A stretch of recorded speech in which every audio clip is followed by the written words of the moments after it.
Today we're working with Pepper and we're working on some behavioral adjustment training because she has some dog reactivity. And what that means is we're going to be helping her stay nice and calm while she approaches another dog. So why don't you start bringing her forward and I'll walk you through it as we go. Good. So we want her to be kind of self-guiding herself.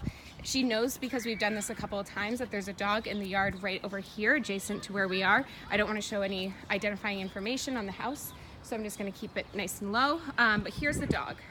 So the dog was barking at Pepper a couple of times, and and this is going to help get Pepper to be a little more excitable. What we don't want to do is stop. Go ahead and keep walking past me. There we go. So we don't want her to stop because that's going to give her too much time to stop and think about what's going on. So instead, we're going to keep her moving, especially if she can keep her tail around about being level with her spine. Go ahead and have her pause there and just have her stand there for a minute to kind of collect herself. Perfect. You'll see her tail start to go down. There you go, right on cue. When it's about level with her spine, that's a good indicator that she can start to walk forward. So let's bring her back towards the dog again. Try to help her not pull. So if she starts pulling too much, stop and kind of help her stop pulling. There you go, perfect. Good. Good. Notice how that calms her down. Her tail is nice and low. Excellent. Keeping her tail nice and low as we're approaching where the dog was. Now, she doesn't know necessarily as we come closer that the dog's not going to be right there, but it might be up here as we keep walking. Keep her coming on up. Dog's not there right now. However, let's keep walking with Pepper. Perfect.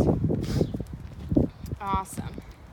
So notice how low her tail is now compared to where it was. And again, this is a situation where you can turn her around, where she knows that there's a dog over there. So this is the time period where she would be more reactive because she knows that there's a potential dog that she could go to and she's gonna get more excitable.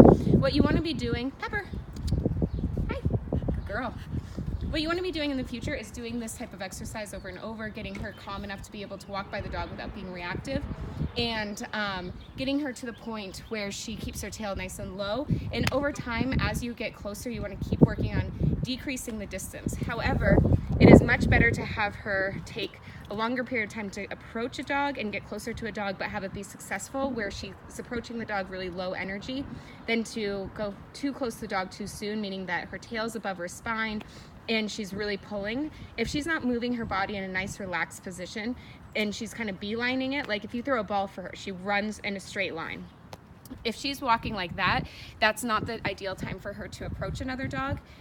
What you want to be seeing is more that lackadaisical, relaxed body posture where she will be, you'll see her body kind of move really gently side to side, kind of like if she got up to get a drink of water after laying down on the floor. Her body posture is nice and relaxed. Those are the types of things you want to see from her to have her start her introduction to other dogs. If she's not like that, you want to encourage her to walk away, and you want to be as hands-off as possible. Help her by moving away, by calling her name, tapping your leg, or having to pull her back depending on how excitable she gets. Over time, she should be able to learn how to do this on her own. She's kind of keying on the orange ball up there, just as a little reminder for the video. And those are the types of things you want to be looking for. Another thing as a warning sign is if her body gets really rigid or she starts staring off like in one specific direction, even if it's not right at the dog, that could indicate that she's uncomfortable. Before she gets to the point where she does something like moves towards the dog, that's when you want to encourage her to walk away. So try to get her to walk away before she has noticeable signs that she's really uncomfortable by darting towards the dog. All right, so this is how we're going to help Pepper move closer to the dog.